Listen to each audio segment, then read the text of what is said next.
오늘 특강은 그것이 알고 싶다.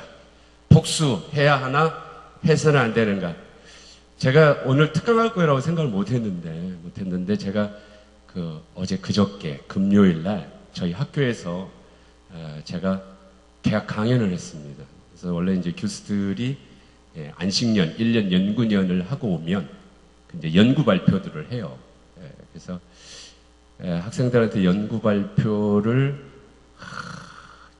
저의 멋있는 거를 이제 발표를 하면 멋있기도 하겠지만 요즘 학생들이 다 스마트폰 보고 잠자고 그래서 어떻게 하면 재밌게 어떻게 하면 이 강연을 잘 할까 하고 지난 1년간 저에게 있어 굉장히 중요한 신학적 무거운 주제를 어떻게 하면 쉽게 전달할까 하다가 잡은 겁니다. 근데 이쪽 저쪽에서 우리 교우들에게 이 개학 강연을 들려주면 좋겠다 해서 제가 가지고 나왔습니다. 여러분 어떻게 그냥 성역 공부할까요? 제목이 뭔가 끌리지요? 굉장히 무거운 주제입니다. 복수해야 하나 해서는 안 되는가? 그것이 알고 싶다. 그러면 지금부터 광고 없이 원고로 들어갑니다. 시간은 오늘은 길어지지 않을 겁니다. 원고에 딱 맞춰 있기 때문에 거의 우리 담임 목사님의 시간을 제가 따라가지 않을까 싶습니다. 시작합니다.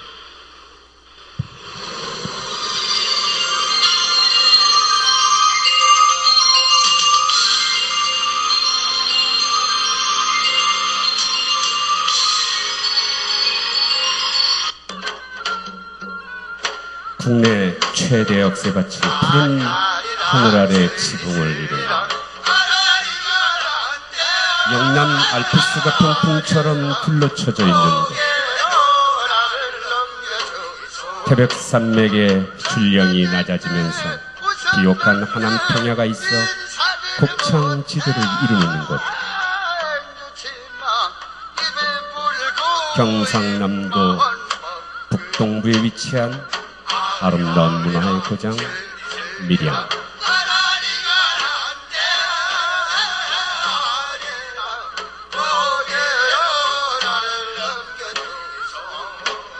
이 아름답고 평온한 고장에서 비극의 시작은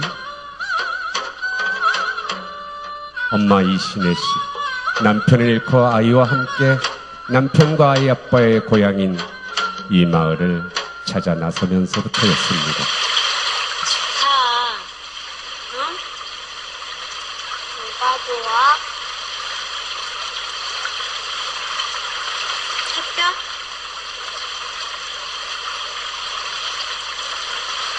준, 여기 아빠 고향이야. 내 아빠가 맨날 밀양이라서 살고 싶다 그랬잖아. 없잖아. 아빠 없지만 우리가 있잖아.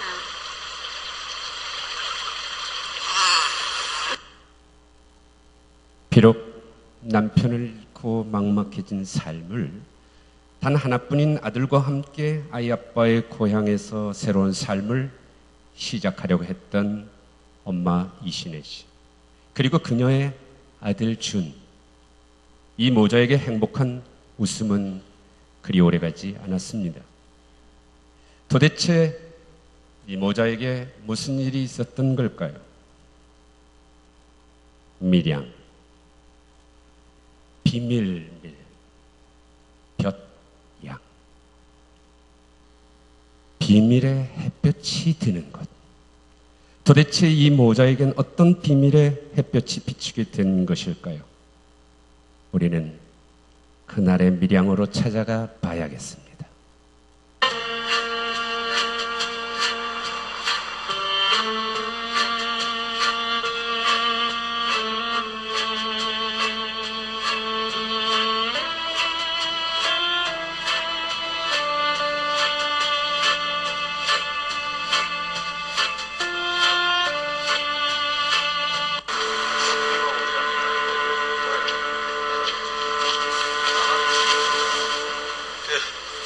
대로 있어. 저주지에 사람들이 좀 벗어났다. 장소로 왔다가 제가 안 나왔지. 왔다 내가 가자. 가만 있어.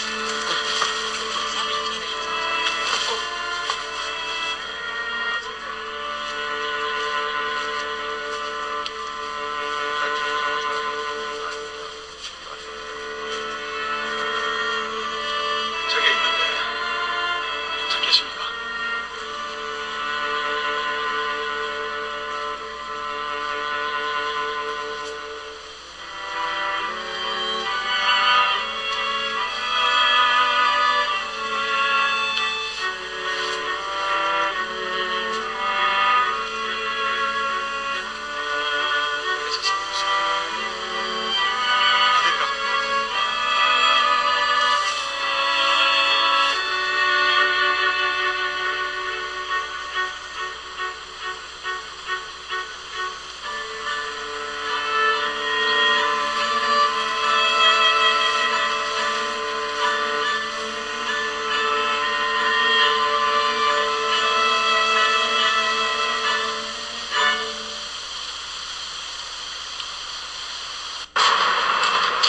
원장님, 지금 원장님에게 진짜 필요한 약이 뭔 줄 알아요? 원장님 지금 마음이 너무너무 아프잖아요. 얼마나 괴롭고 고통스러워요. 내가 약국에서 약을 팔지만 그 마음의 고통을 고칠 수가 없어요. 그거를 치유할 수 있는 거는 하나님 사랑밖에 없어요. 꼭 우리 교회에 나오라 하는 말이 아니고 요 시장 앞에 개척교회에서 이번에 부흥회를 하는데 내가 보니까 주제가 상처받은 영혼을 위한 기도해라. 다 우리 원장님 같은 분한테 필요한 것 같았어요.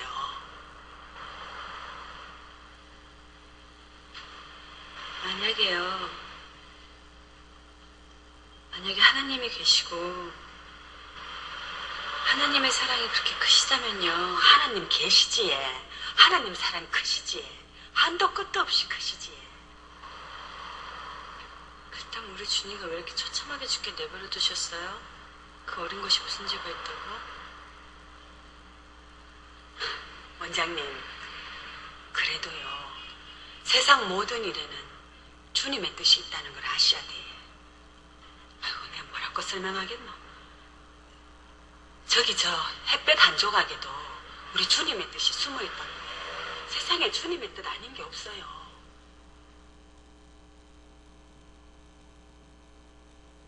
죽은 남편의 고향에서의 새로운 삶은 처음부터 그리 쉽지만은 않았습니다. 그래도 빨리 동네 이웃들과 친분을 쌓고 점차 자리를 잡아가야죠. 엄마 이신혜 씨는 상상할 수 없는 장면을 목격하게 됩니다. 하나밖에 없는 자신의 아들 준이의 끔찍한 변사체였지요. 사건은 그리 오래가지 않았습니다. 범인은 다름 아닌 한 동네 사람, 아이가 다니던 학원 선생이었고 그는 경찰에 잡혀 감옥에 갇힙니다. 수사가 난항을 겪은 것도 아니고 빠르게 진행됐지만 문제는 그것으로 끝나지 않았습니다. 남편도 잃고 남편의 고향에서 새로운 삶을 시작하려 했던 신혜 씨. 그러나 하나밖에 없는 아이마저 처참하게 빼앗겨버린 그녀에게 다가오는 것은 다름 아닌 이웃 약사를 통한 하나님의 말씀이었습니다. 만약에 하나님이 계시고 하나님의 사랑이 그렇게 크시다면, 그렇다면 왜 우리 준이가 처참하게 죽어가게 내버려 두셨어요? 그 어린 것이 무슨 죄가 있다. 반문하는 그녀에게 기독교인인 약사는 세상 모든 일에는 주님의 뜻이 있다. 주님의 뜻 아닌 게 없다. 땅바닥에 있는 햇볕 한 조각에도 주님의 뜻이 숨어 있다 였습니다. 정말 아이의 죽음은 그녀의 말처럼 주님의 뜻으로 된 것일까요? 아무 이유도 없이 처참하게 죽어간 하나뿐인 자신의 아이의 죽음을 과연 어느 엄마가, 그것도 기독교 신앙을 갖고 있지 않던 그녀가 주님의 뜻이라고 받아들일 수 있었을까요? 그런데 말입니다. 우리가 다시 밀양을 찾았을 때 신혜 씨는 전혀 다른 사람이 되어 있었습니다. 한 가지 말씀드릴 게 있어요. 제가 여기 오면서 결심한 게 있는데요.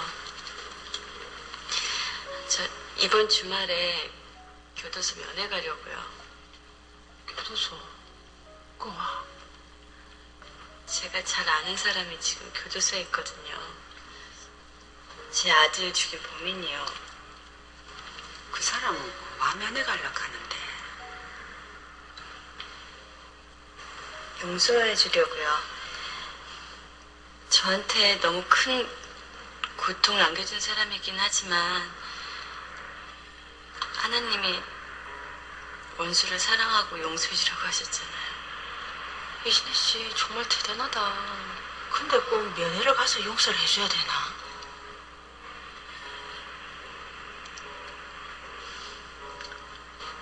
그럼요. 교도소에 제가 직접 찾아가서 그 사람한테 저의 용서를 말하고 하나님의 사랑을 전하는 게 가장 중요하죠. 자신의 아이를 죽인 범죄자를 찾아가 용서해 주겠다는 신혜 씨. 과연 그 사이 그녀에게 무슨 일이 있었던 것일까요? 우리는 그 상처 입은 영혼을 위한 치유 기도회에서 도대체 무슨 일이 있었는지 매우 궁금해졌습니다.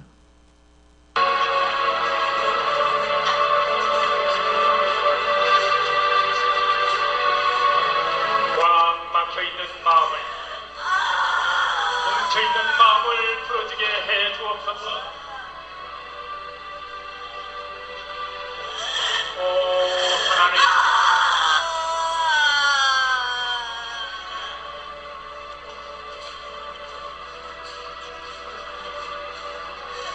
내 마음에 공포하여 공급하오니 하나님이여 치유해 주소서.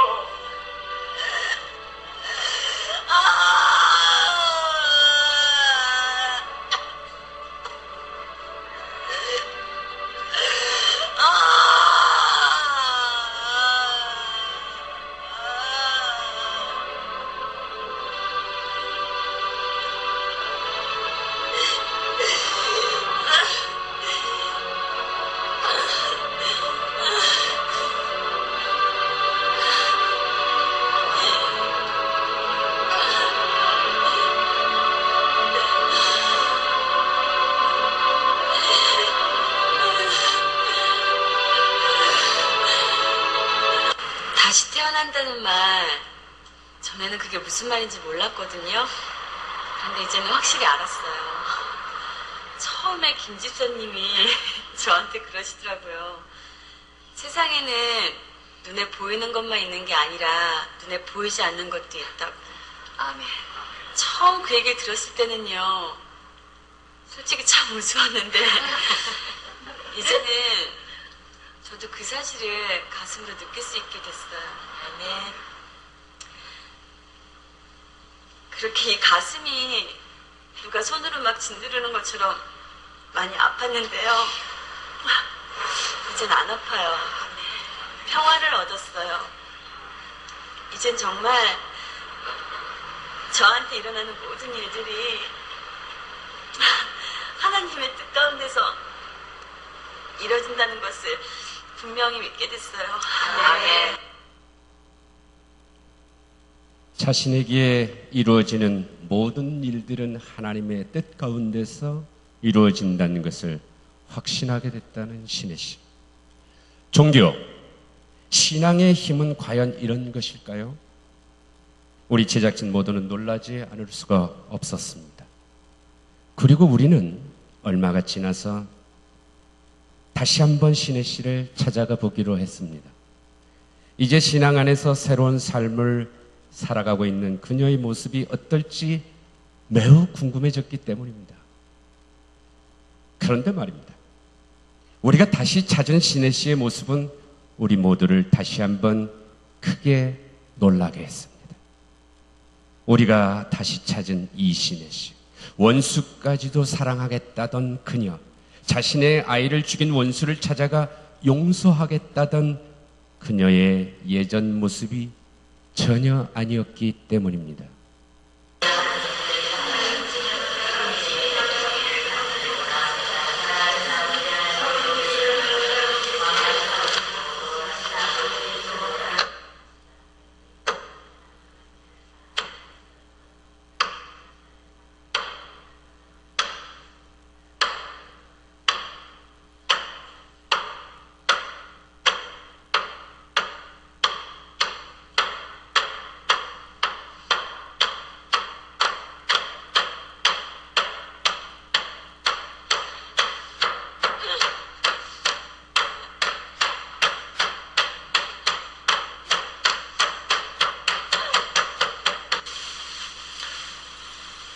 사랑의 하나님 감사합니다.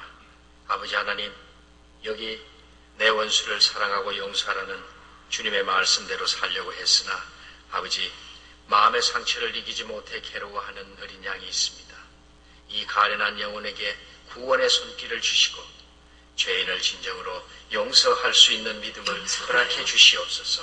어떻게 용서를 해요? 용서하고 싶어도 난 할 수가 없어요. 그 인간이 이미 용서받았대, 하나님한테. 그래서 마음의 평화를 얻었대요. 아이고, 아이라노 목사님 기도 중에. 그래, 하나님이 용서하셨으니까 이 선생도 용서해야지. 이미 용서를 얻었는데 내가 어떻게 다시 용서를 해요? 내가 그 인간을 용서하기도 전에 어떻게 하나님이 먼저 용서할 수 있어요? 아니, 이렇게 괴로운데 그 인간은 하나님의 사랑으로 용서받고 구원받았어요. 어떻게 그러실 수 있어요? 왜? 왜? 하나님을 바라보면서 하나님의 영광과 창조자의 온전함을 발견할 수 있도록 은혜를 베풀어 주시옵소서. 우리 귀한 성도들이 이곳에 와서 하나님의 거룩한 음성을 통하여 내 삶의 어느 부분에서 어떻게 문제가 있었는지를 생각하게 하고 듣고 배우게 하셨습니다. 과거에 얻은 거룩하고 높은 생명이 있었으나 그 생명을 깨닫지 못하고 있는 목숨부지 하나님의 우리의 살고 있도록 되겠습니다. 이 시간 주님, 다시 한번 저들이 기도하며 당부하며 마음에 소원하며 결단한 것들이 우리의 삶 아름다운 열매가 맺어질 수 있도록 주님이 역사해 주시고 인도하여 주시고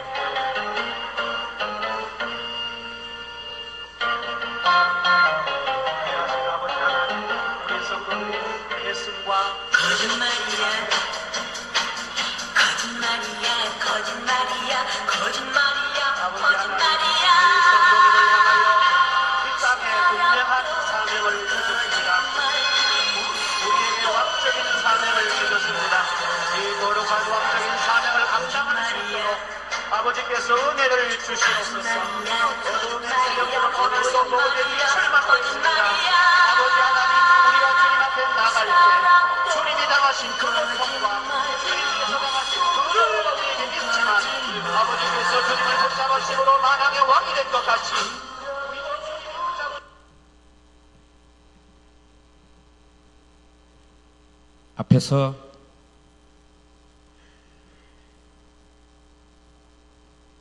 앞에서 보셨던 이신혜 씨의 이야기는 한국문학의 최고 지적 작가로 불리는 고 이청준 작가의 1985년작 벌레 이야기를 원작으로 지난 2007년 신혜 씨 역의 배우 전도연 씨와 송강호 씨가 출연한 이창동 감독의 영화 밀양의 이야기입니다. 이 영화로 배우 전도연 씨는 칸 영화제 여우주연상을 수상하기도 했습니다.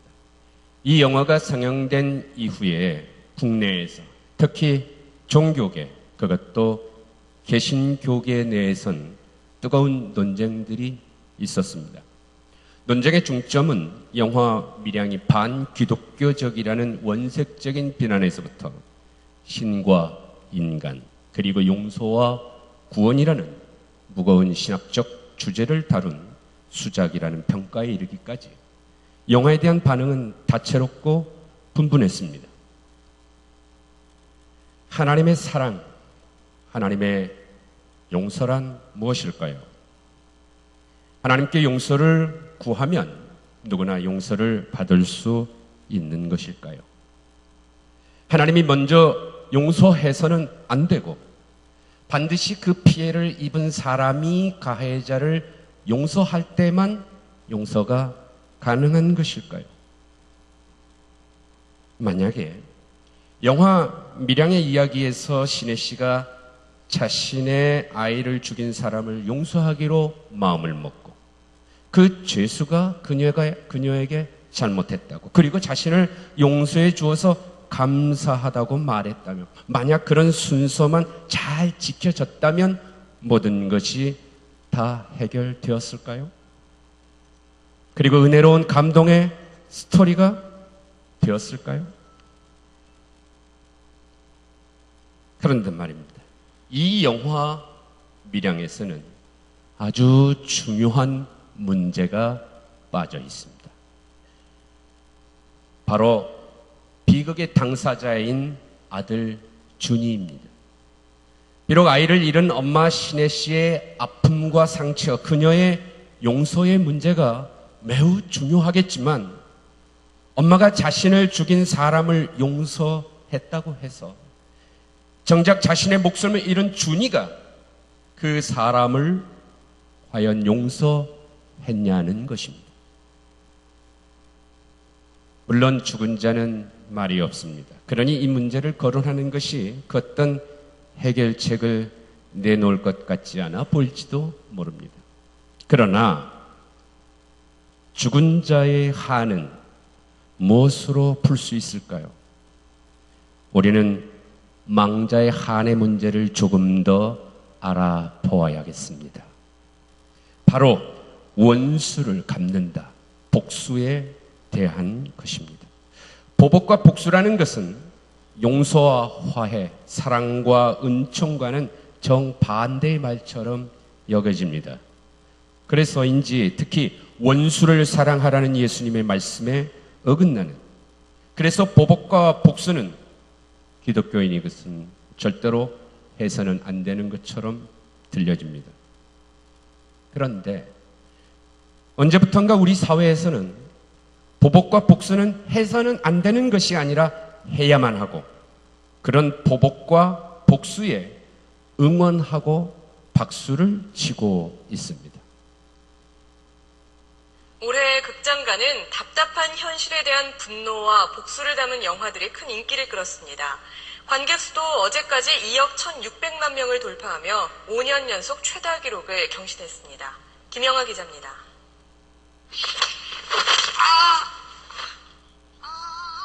우리가 돈이 없지 가오가 없어? 어? 뭐 줄도 없고 백도 없는 내 같은 거지 새끼는 나가 뒤져라 이런 거 아닙니까? 한 번쯤 술자리에서 푸념하며 뱉거나 들어봤을 실감나는 대사들입니다. 베테랑과 내부자들, 이 두 편이 영화관으로 이끈 관객만 2천만 명이 넘습니다. 네 나라 영화 장르는? 복수극으로 가자고 바꾸는 거. 돌풍의 공통분모는 오만한 기득권자들에 대한 분노였습니다. 말라 그랬지. 나한테 이러고 뒷감도 할 수 있겠어요? 어차피 대중들은 게이트웨이지입니다. 적당히 지저대다가 알아서 조용해질 겁니다. 끝까지 갑니다. 올 시즌 첫 천만 영화 암살은 친일파에 대한 민족적 분노를 정조준했습니다. 일제강점기를 배경으로 한 영화는 흥행이 어렵다는 그동안의 통념마저 무너뜨렸습니다. 사회적인 부패가 굉장히 많기 때문에 그걸 좀 해결했으면 하는 바람들이 흥행으로 직결한 것으로 보입니다. 고단한 현실에 지친 관객들이 영화 속에서 대리 만족을 찾았다는 겁니다. 사람의 힘이 세잖아요. 물론 당장은 그 영화는 영화로 끝나겠지만 그게 자꾸 이렇게 경험을 하게 되다 보면 다 좋은 쪽으로 바뀌지 않겠습니까? 끊임없이 영화관으로 이어진 발길에는 불의에 대한 응징과 정의를 갈망하는 관객들의 바람이 고스란히 투영됐습니다. 알려줘야지. 우리 계속 싸우고 있다고. SBS 김영아입니다.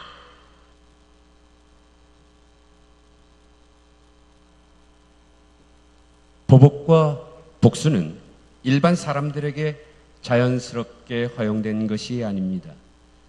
부정한 범죄 행위에 대한 응징은 공정한 법 절차에 따라 이루어지는 것입니다. 그러나 정의가 사라지고 공정해야 할 법조차 권력의 하수가 된 세상이라면 불법과 불의, 부정과 부패로 인해 고통받는 수많은 억울한 사람들의 그 한을 푸는 길은 무엇일까요? 억울한 피해를 보상해주고 가해자에 대한 법의 정당한 징벌이 행해지지 않는다면 피해자가 직접 나서서 가해자에게 보복과 복수를 해서는 과연 안 되는 것일까요? 부정과 불의한 권력에 대한 응징으로서의 보복과 복수를 정말 해서는 안 되는 것일까요? 이 또한 범죄가 되는 걸까요? 아무래도 우리는 이에 대해 범죄 전문가에게 직접 물어봐야겠습니다. 어떤 이유로도 살인 범죄가 정당화될 수는 없습니다. 하지만 만약 법과 국가가 피해자를 존중하고 범죄 사건에 대해 제대로 된 정의를 실현했다면 결코 발생할 필요가 없었던 범죄 사건이라면 조금은 다른 시선이 필요해 보입니다. 이제 우리는 보다 본격적으로 우리 자신들의 문제로 돌아보아야겠습니다. 바로 기독교인인 우리는 보복과 복수를 해야 하는가 아니면 해서는 안 되는가 하는 것입니다. 그에 대한 답을 찾기 위해서 보복과 복수의 문제를 직접 다루고 있는 성서 본문을 찾아가 보아야겠습니다. 보복과 복수에 대해 말할 때 가장 흔히 듣게 되는 말입니다. 눈에는 눈, 이에는 이. 출애굽기 21장 24절의 말씀입니다. 구약 성서에 나오는 말이지만 이 말은 본래 세계에서 가장 오래된 성문법이라 알려진 고대 바벨론의 함무라비 법전에 나오는 이른바 탈리온법이라는 것입니다. 함무라비 법전의 내용을 좀 더 살펴보아야겠습니다. 제196조, 만일 귀족이 다른 귀족의 눈을 실명시켰다면 그들은 그의 눈을 실명시켜야 한다. 197조, 만일 귀족이 다른 귀족의 뼈를 부러뜨렸다면 그들은 그의 뼈를 부러뜨려야 합니다. 198조, 만일 귀족이 평민의 눈을 실명시키거나 평민의 뼈를 부러뜨렸다면 그는 은 한 미나로 배상해야 한다. 고대 바벨론의 함무라비 법전의 특징은 첫째로 가해자에게 행해지는 형벌의 기준을 명확히 한다는 것에 있습니다. 즉 가해자는 피해자가 당한 만큼 당해야 한다는 법의 공정한 형평성입니다. 가해자에게 과도한 복수나 벌이 가해지지 않도록 한다는 것입니다. 즉 눈에는 눈만, 이에는 이만 벌여야 한다는 것입니다. 둘째로 모든 사람들에게 공평한 것이 아니라 신분에 따라서 그 형벌의 차이가 있다는 점입니다. 이 점은 바벨론의 함무라비 법전과 구약 성서의 법이 가장 큰 차이를 보여주고 있는 모습입니다.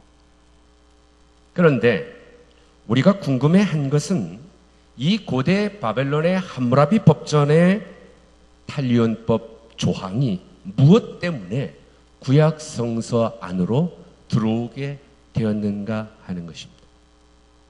우리는 이 문제를 풀고자 구약 성서 법전에 대한 세계적인 전문가인 구약학자를 찾아가 그에게 대답을 들을 수 있었습니다. 저의 지도 교수님이에요.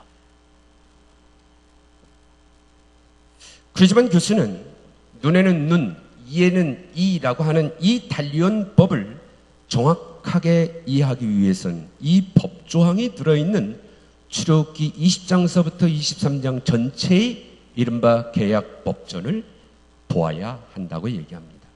이 계약법전 전체에는 보복과 복수이기보다는 서로 화해할 수 있는 보상이나 배상의 절차들을 가지고 있다는 것입니다. 그런데 문제의 핵심은 철저한 보복을 말하고 있는 이 단리온 조항이 무엇 때문에 이 안으로 들어오게 되었는가 하는 것입니다. 그렇지만 교수는 주전 8세기 북이스라엘이 멸망하기 직전의 사회의 가장 부정하고 불의하고 부패했던 당시의 사회의 모습을 보여줍니다. 가진 자들이 돈을 받고 의로운 사람을 팔고 신 한 켤레 값에 가난한 사람을 파는 행위들, 힘없는 사람들의 머리를 짓밟고 가난한 사람들의 얼굴을 마치 맷돌짓 하듯 뭉개는 현실들, 백성을 산채로 가죽을 벗기고 뼈에서 살을 뜯어내며 백성을 잡아먹고 뼈를 산산조각내고 마치 고기처럼 냄비에 넣고 솥에 넣어 삶는다라고 당시의 예언자들의 비판의 목소리인 것입니다. 하지만 교수는 그 당시 기득권을 가진 상류 계층들은 그들의 권력과 돈으로 당시의 성문 법정의 판결을 좌지우지했다는 것입니다.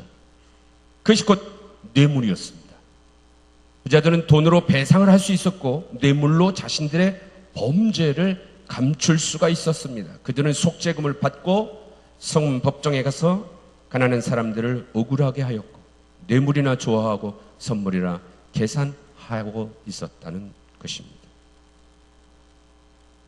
그렇지만 교수는 주전 8세기 예언자들의 사회 비판들을 보며 본래 배상과 보상을 통해서 폭력의 악순환을 끊고 공동체의 화해를 목적으로 했던 이 계약 법전 안으로 눈에는 눈, 이에는 이라고 하는 조항이 들어오게 된 것은 자기의 범죄와 무차별 폭력을 저지르고 돈으로 배상할 수 있는, 돈이면 다 된다고 생각했던 그런 사람들의 본래의 계약 법전의 법 제정 취지를 오용한 현실 때문에 들어오게 됐다는 것입니다.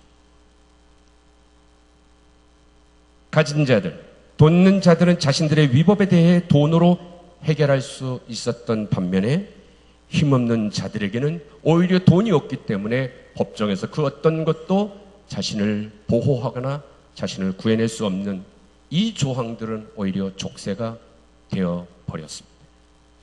이를 예언자들이 비판했고 그런 불의와 오용을 막고 힘없는 자들을 돌보아야 하는 법의 필요성이 바로 눈에는 눈, 이에는 이라고 하는 단리온 조항이 이곳에 들어오게 된 결정적 이유라는 것입니다. 그렇지만 교수는 끝으로 다음과 같은 말로 강조했습니다.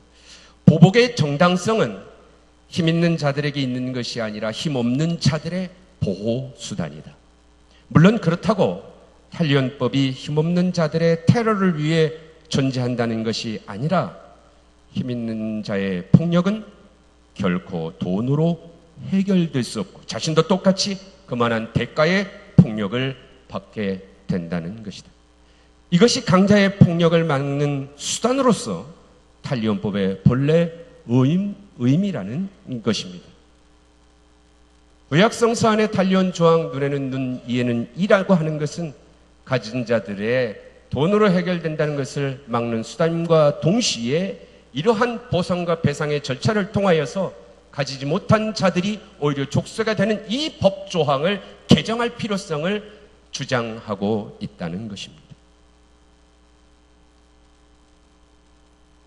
보복과 복수, 이는 강자들의 것이 아니라 힘없는 약자들의 보호 수단이다. 결코 강자들이 저지른 불법인 부정, 불의에 의한 폭력과 살인은 그 무엇이라도 돈으로도 해결할 수 없다는 것입니다. 우리는 이런 목소리를 바로 우리 가까이에서 들을 수 있었습니다.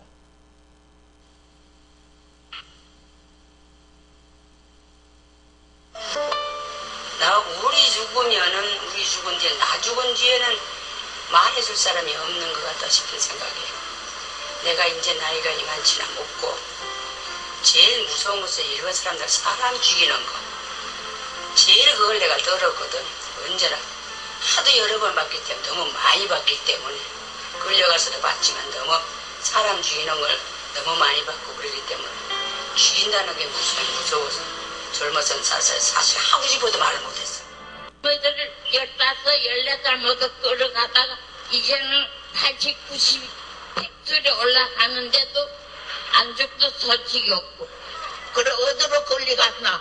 중국에 끌어다 놨어. 신발도 없어. 양말도 없어서 너무 헌신짝을 주워 끌고 댕겼어요. 내가 중국에서. 우리는 그런 돈을 받기도 싫은 분들은 100억이 아니라 1000억을 줘도 바꿀 수가 없습니다. 우리는 100억이 아니라 1000억을 줘도 바꿀 수가 없습니다. 이제 우리는 다시 영화 밀양에서 풀지 못한, 아니 보다 정확히 말하면 전혀 다루지 못했던 문제로 다시 돌아가 보아야겠습니다. 곧 아이 준이의 억울한 죽음에 대한 것입니다. 망자의 억울한 한은 어떻게 풀릴 수 있는가 하는 문제입니다. 아니 보다 정확히 말한다면 억울하게 죽게 되는 일들을 무엇으로 막을 수 있을 것인가 하는 것입니다.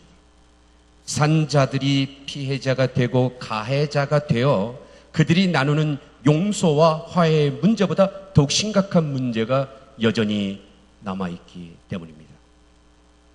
이 문제에 대해 구약 성서는 우리에게 또 무엇을 말해줄 수 있을까요? 이른바 피해 복수법입니다. 누군가 사람을 죽였으면 그 죽임을 당한 사람의 가장 가까운 친족이 살해자를 반드시 죽여야 한다는 보복과 복수를 얘기하는 법입니다.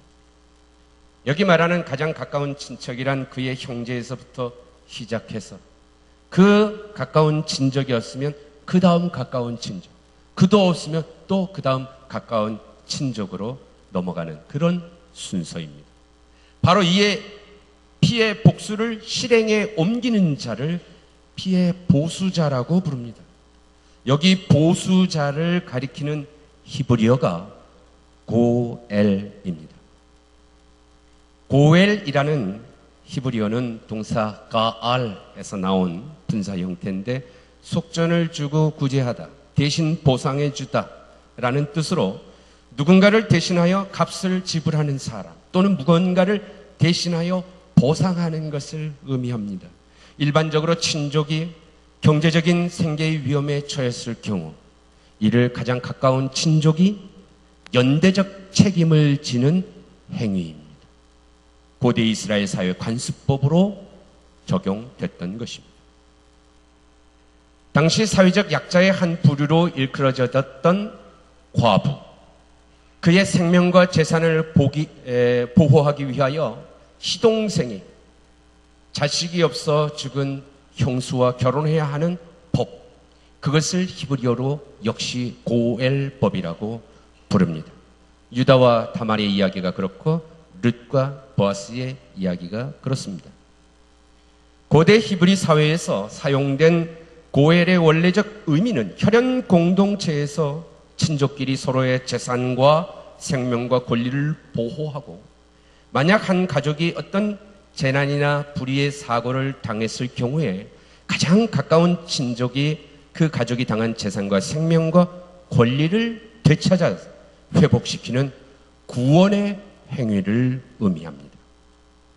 고대 히브리 사회에서 공동체의 결속을 위하여 친족들 사이에 지켜져야 할 권리와 의무에 관한 일종의 보상제도로서 그 안에는 가난한 친족이 저당 잡힌 것을 가장 가까운 친족이 가서 돈을 주고 되찾는다라고 하는 속량한다는 의미를 지니고 있기도 합니다. 구약 성서가 말하는 피해 복수법이란 피해 보수자, 곧 고엘 제도입니다. 이는 살인자를 반드시 찾아내 죽인다의 강조점이 있지 않습니다. 첫째는 그 누구도 사람의 생명을 죽일 수 없다는 것이고, 살인하게 되면 친족, 그도 아니면 그 다음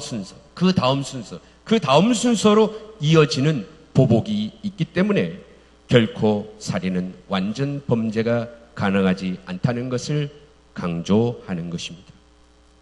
피는 생명이기 때문에 이 생명을 보호해야 할 책임은 가장 가까운 친족, 그 다음 친족, 그 다음 친족, 다시 말하면 온 사회 공동체가 이 피해의 생명을 억울한 죽음이 없도록 반드시 연대하는 책임의 의무를 다하라는 규정인 것입니다.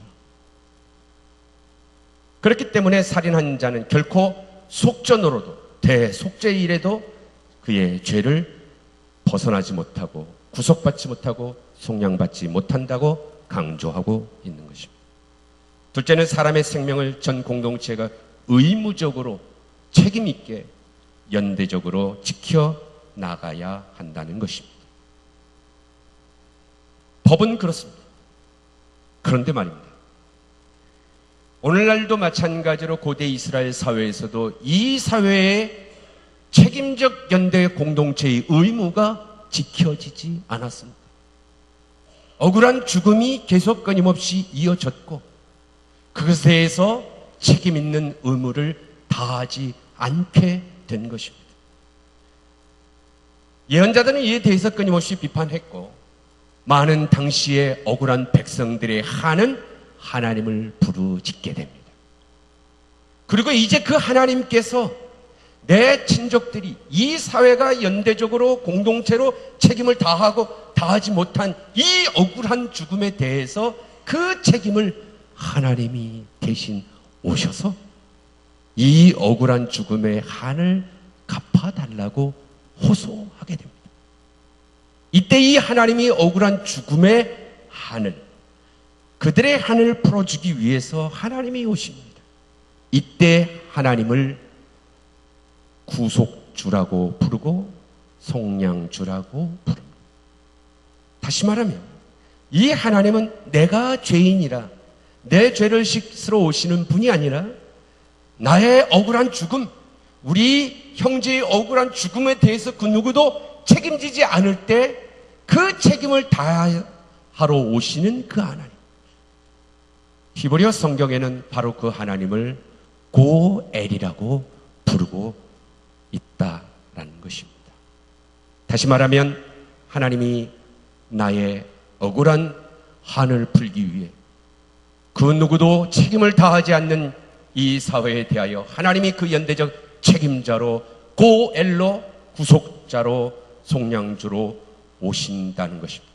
하나님은 그 악인들에 대한 철저한 피해 복수법에 보복을 하러 이 땅에 오신다는 말씀입니다. 고엘이 되신 여호와, 우리의 구속주이며 속량주이신 하나님은 오늘 이 땅에 수많은 억울한 고통과 죽임을 당하고 있는 백성들을 대신해 보복과 복수하러 오십니다. 또한 그 하나님은 우리로 하여금 피해 복수자로 고엘로 이 땅에 고통받는 민중들의 한에 연대하며 보복과 복수의 의무를 다하라고 명령하고 계신 것입니다. 이 사회에 끊임없이 고통받고 억울한 죽음에 대하여 그 어떤 법도 그 어떤 제도도 외면하고 우리로 하여금 잊으라고 강요하는 이 시대에 하나님의 고엘로 오시는 분은 우리로 하여금 이들의 고통받는 한과 억울한 죽음을 막기 위해 끊임없이 연대하라고 말씀하십니다. 경청해 주셔서 고맙습니다.